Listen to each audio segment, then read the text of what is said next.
You are welcome to my YouTube channel. Please subscribe the channel if you don't have subscribed it. Please कृपया यस च्यानललाई subscribe गर्नु होला। यदि subscribe गर्नुभएको छैन भने र यस भिडियो मार्फत म तपाईलाई अहिले HTML को बेसिक कम्पोनेन्ट्स, बेसिक पार्ट्स, क्वेशन्सहरु बारेमा भन्ने बताउने छु। यस भिडियोलाई पुरा हेर्नु होला। सुरुमा हामीले HTML मा what is HTML? HTML is a markup language. यो एउटा markup language हो. It stands for the Hypertext Markup Language. It allows the users to create and structure sections. That means we can create the different sections of the part, paragraph, headings, links, blog, codes for the web pages and for the web applications.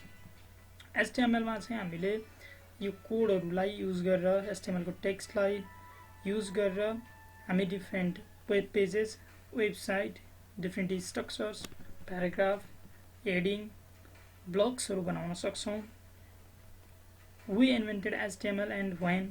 HTML कसले र कहिले invention गरे भन्ने कुरामा it was developed by or invented by Tim Berners-Lee. Tim Berners-Lee ले 1989 to 1990 मा develop गरेका थिए। It is based on the previous language HTML. HTML मा बेस्ड भएर त्यसैको बेसमा बसेर HTML डेभलप भएको। What is web page? अब हामीले अघि नै चाहिँ HTML is used to develop or design web pages and websites भनिसक्यौं। अब वेब पेज भनेको के हो त भन्दा web page is a document or a single page. एउटा डकुमेन्ट हो or a single page commonly written in HTML. Written in HTML or Hypertext Markup Language. Hypertext Markup Language use गरेर बनाएको एउटा सिंगल पेज हो। That is viewed in internet. हामी चाहिँ इन्टरनेटमा view गर्छौं। And a web page can be accessed by entering URL of a web pages. Web pages हरुको URL बाट चाहिँ हामी इन्टरनेटमा भ्यू गर्न सक्छौं। What is website? A website is also can be written as a web and site. Website लाई हामी web and site पनि भन्न सक्छौं। And it is a collection of different web pages and related content that is identified by a common domain name.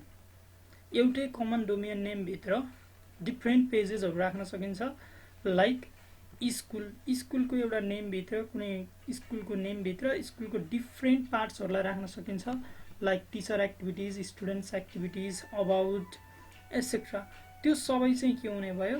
Like teachers activities चाहिँ एउटा page भयो, students activities another page हुन सक्छ, about school another page हुन सक्छ। अब यो सबैलाई चाहिँ कमन गरेर हामी वेबसाइटमा राखेर एउटा स्कुलको नेम दिन्छौं भने त्यो चाहिँ के हुन्छ? एउटा वेब पेजेसको कम्बिनेसन हुन्छ। त्यसलाई नै हामी website भन्छौं।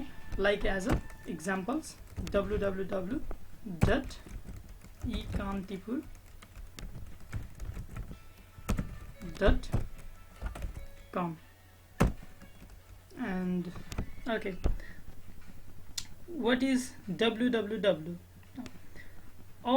www is a combination of all resources and users on the internet that are using a hypertext transfer protocol, HTTP. HTTP means Hypertext Transfer Protocol. It is used to transfer the hypertext documents. Hypertext document हरुलाई transfer गर्नको लागि use गर्ने प्रोटोकललाई हामी के भन्छौं? Hypertext Transfer Protocol भन्छौं। Hypertext डकुमेन्टहरु भनेको कुन हुन्छ त? वेब पेजेसहरु हुन्छ।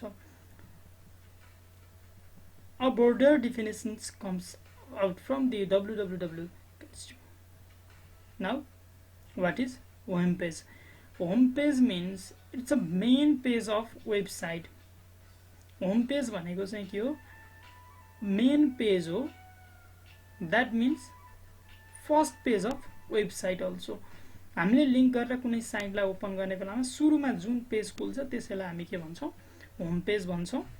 What are the different types of HTML tags? HTML भित्र चाहिँ डिफरेंट ट्याग्सहरु हुन्छन्। ती ट्यागहरु के हुन् भन्दा एउटा चाहिँ हो empty tag 1, एउटा empty tag हुन्छ। Empty tag refers to the HTML code where the line code stands for alone. It's not need to close with a slash characters. हामीलाई एउटा ब्याकस्ल्यास गरेर कुनै पनि कोडलाई क्लोज गर्नु पर्दैन, एउटा आउँछ कोड त्यो आफै के हुन्छ सकिन्छ. Like insert images, list breaks, meta tags, horizontal rules or lines है, यिनीहरू चाहिँ के हुन् डिफरेन्ट empty tags हुन्. एक्जाम्पल ट्याग्स को एक्ज्याक्ट ट्याग्सहरू के हुन् br tag, hr tag, img tag etc are the empty tag.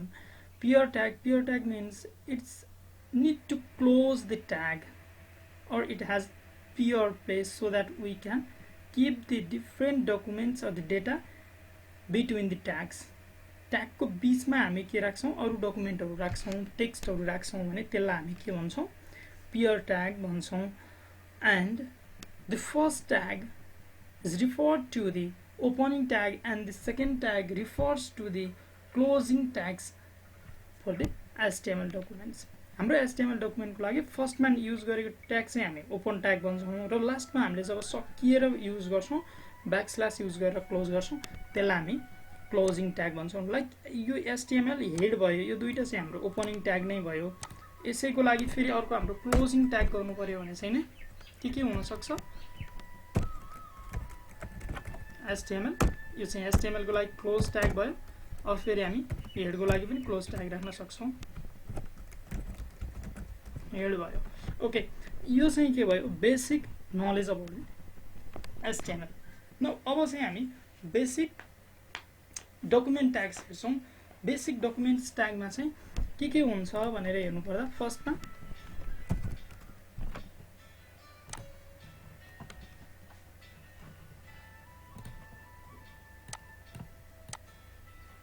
Okay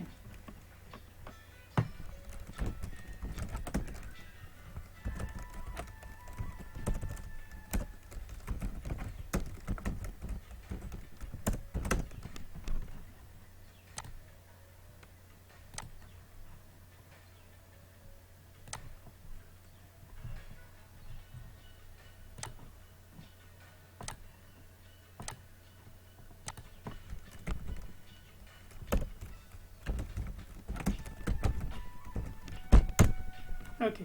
अब यहाँ गएर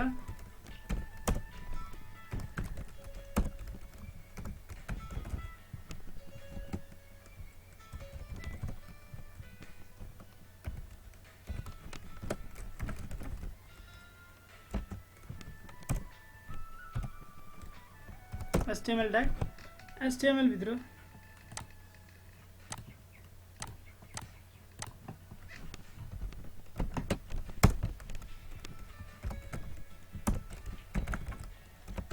ओके. हाम्रो यो भित्र यो जति पनि ट्यागहरु छ यो सबै ट्याग चाहिँ केमा पर्छ बेसिक ट्यागमा पर्छ. HTML ट्याग को यसको फंक्सन के हो भन्दा त फर्स्टमा HTML ट्याग भनेको चाहिँ ब्राउजरलाई it's HTML tag compile as a hypertext documents. Hypertext document को फर्मेटमा चाहिँ यसलाई प्रिन्ट गर भनेर चाहिँ ब्राउजरलाई इन्फर्मेसन दिन्छ. चाहिँ हेडिङ ट्याग, हेडिङ ट्यागले के गर्छ भन्दा चाहिँ त्यो डकुमेन्टको टोटलको हेडिङ चाहिँ के हो भनेर हेडिङलाई रिप्रेजेन्ट गर्छ, हेडमा माथिपट्टि लैजान्छ. टाइटलले चाहिँ हेडमा टाइटल के हो त भनेर टाइटललाई डिस्क्रिप्सन गर्छ. Like as it is my first page, it is my first page भनेर मैले यहाँ टाइटल राखेँ भने अब पछि मैले यो सेभ गर्दाखेरि यसको टाइटल माथिपट्टि चाहिँ it is my first page आउँछ भने मैले यसलाई चाहिँ जस्ट प्याराग्राफ स्टार्ट गरेँ. मैले यहाँ भित्र मैले I'm just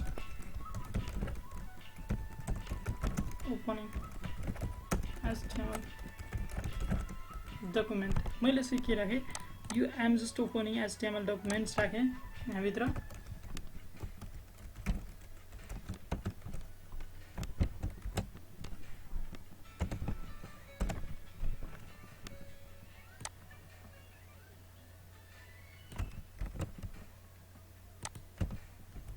okay.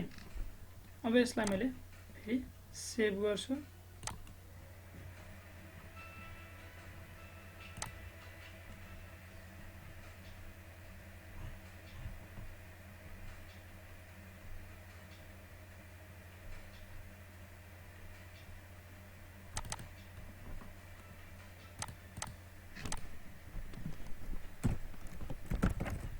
HTML okay अब यो भइसकेपछि अब यसको हेडले चाहिँ के गर्ने रहेछ माथिपट्टि टपिकमा लैजाने रहेछ टाइटलले माथिपट्टिको टाइटल देखिन्छ र यो जुन चाहिँ बडी छ बडी भनेको तलपट्टिको डकुमेन्ट पार्ट हो भनेर इन्फर्मेसन दिएको मात्रै हो ब्राउजरलाई पी भनेको प्याराग्राफ स्टार्ट गर्ने ट्याग H1 भनेको चाहिँ हेडिङको लेभल चाहिँ 6 सम्म हुन्छ H1 H2 H3 H4 H5 H6 सम्म हुन्छ अब म मेरो डकुमेन्टमा जान्छु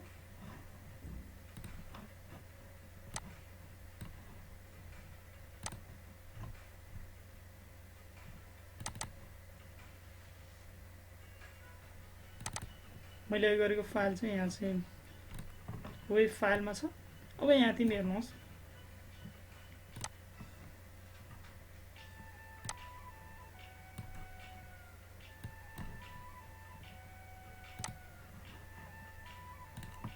अब यहाँ तिमी के भयो त भन्दा फर्स्टमा HTML ले चाहिँ टोटल डकुमेन्टलाई HTML डकुमेन्ट हो भनेर फरवर्ड गर्यो त्यसपछि यो चाहिँ जुन टाइटल छ टाइटलको पार्ट्सलाई मेरो यो टाइटलमा आयो हेडिङले चाहिँ यो हेडमा जाऊ भनेर यो जुन पोर्सन छ यो पोर्सनलाई चाहिँ माथिल्लो पोर्सनलाई it is my first page भन्ने यो हेडिङको पोर्सनलाई चाहिँ रिप्रेजेन्ट गर्यो त्यसपछि यो टाइटल चाहिँ यहाँ आयो भने अब चाहिँ बडीले चाहिँ के गर्छ भन्दा यहाँबाट होइन अब स्टार्ट कहाँबाट गर यहाँबाट गर भनेर यो जुन तलपट्टि डकुमेन्टको एरिया देखायो यहाँ भयो र प्याराग्राफबाट स्टार्ट भएर हेडिङमा आएर यो डकुमेन्ट स्टार्ट हुन्छ बेसिक ट्याग्स चाहिँ यति नै हो यो भन्दा पछाडिपट्टिको भिडियोमा फेरि अरु ट्यागहरु चाहिँ हामी पढ्नेछौं thank you for watching videos don't forget to like comment and subscribe